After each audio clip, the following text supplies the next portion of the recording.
Exo Saudi Arabia, important partner of ours. Amanda is going to be able to not only take the, and we're going to get you the controls. I'm going to turn it over to you, Amanda. There's your clicker. And yeah, we're ready to roll. Thanks for hanging in there, everybody. As mentioned, I'm from Exo Travel, Saudi Arabia, so that is GoA's DMC partner, so we're a local DMC.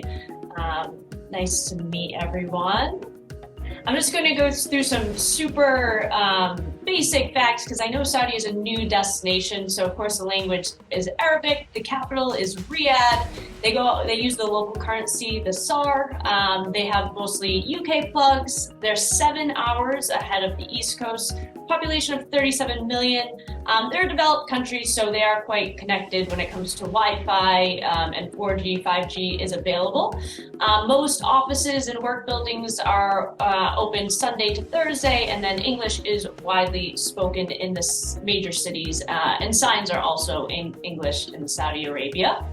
About Saudi tourism, so it was open to Muslim pilgrims for centuries, but it was closed off for general tourists. So in 2019, the kingdom opened to the entire world with a very simple e-visa program that you can very easily get all online.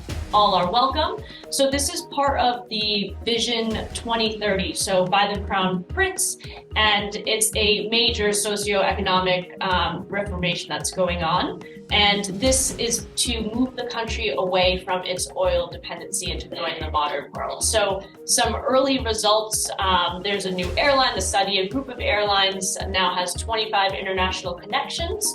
Women do have a lot more freedoms now, and these are all kind of recent changes, including the dress rules. Domestic travel has boomed, and then global DMCs such as EXO and their partners like GoA, have entered the country.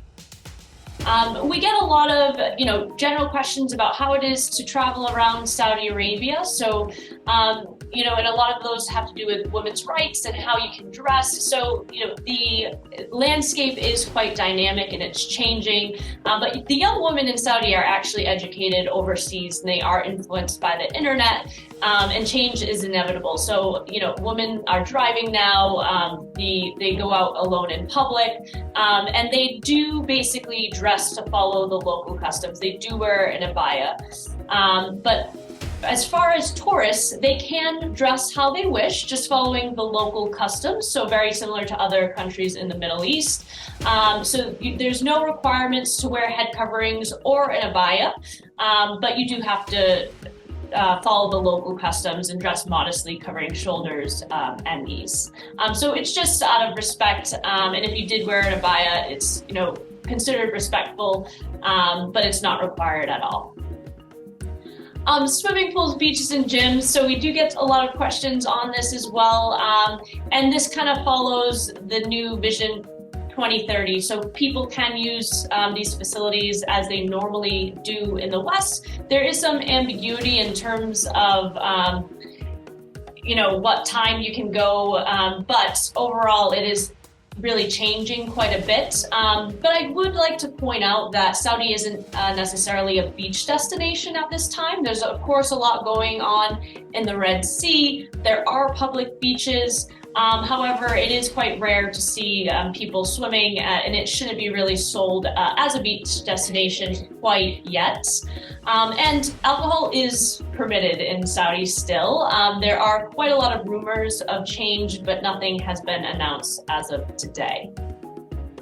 Saudi is a huge country. It's just as big as South Africa or Texas, and it's all connected by smooth, modern roads. So you can travel just like you would in an airport in the US or Canada, and most sites are 3 to 4 hours apart.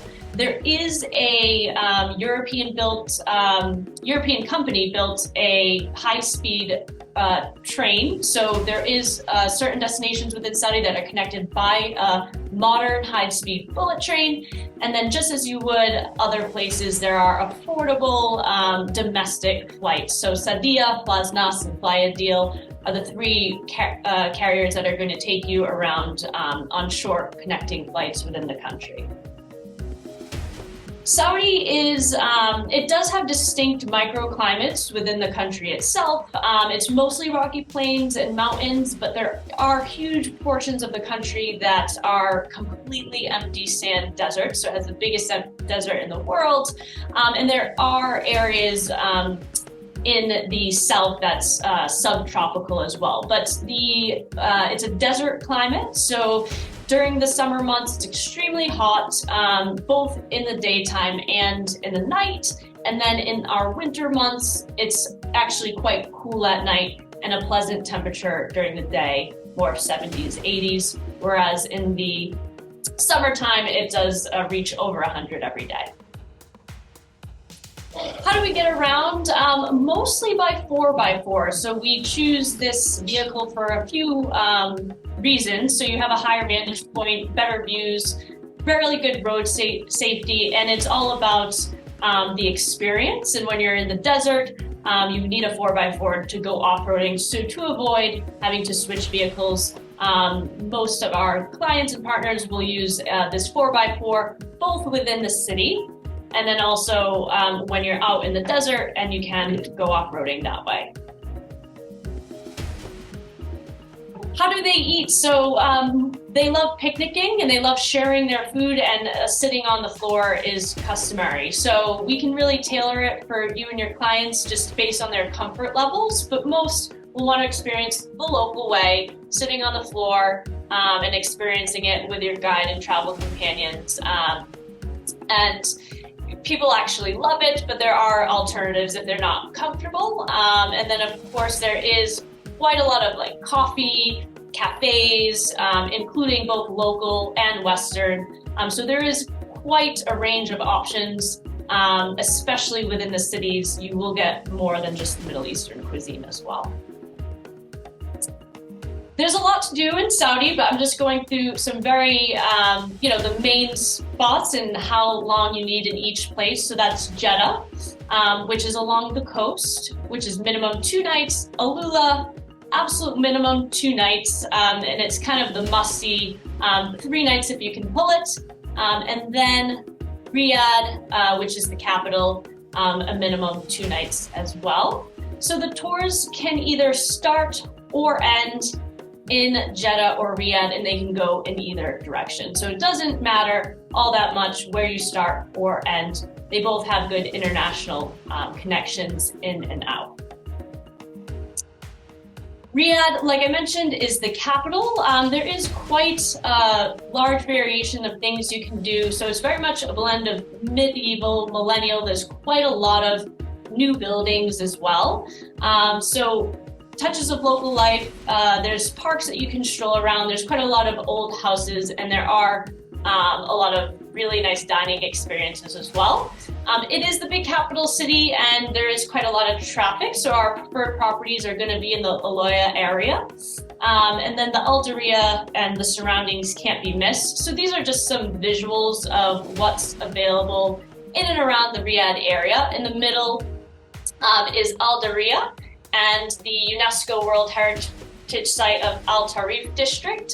So it's an absolute must-see.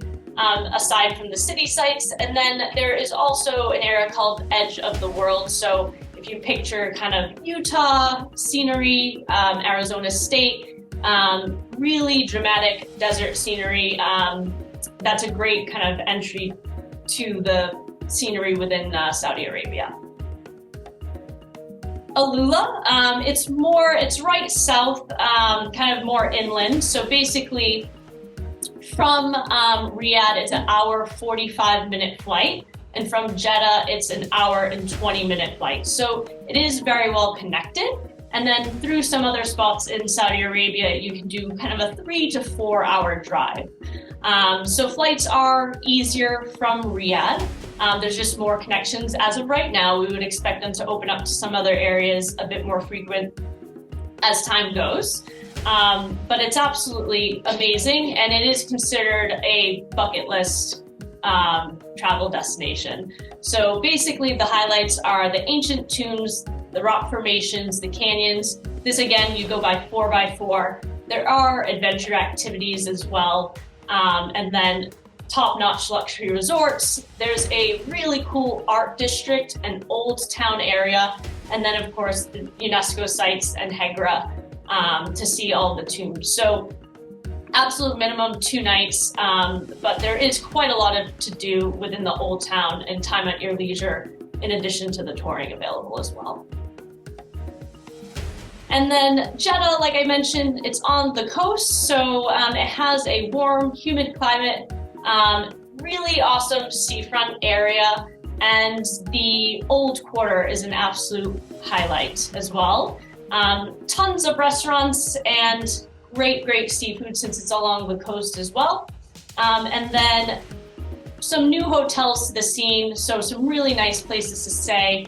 And then this is closer to the Red Sea, so you can do boat trips as well from Jeddah.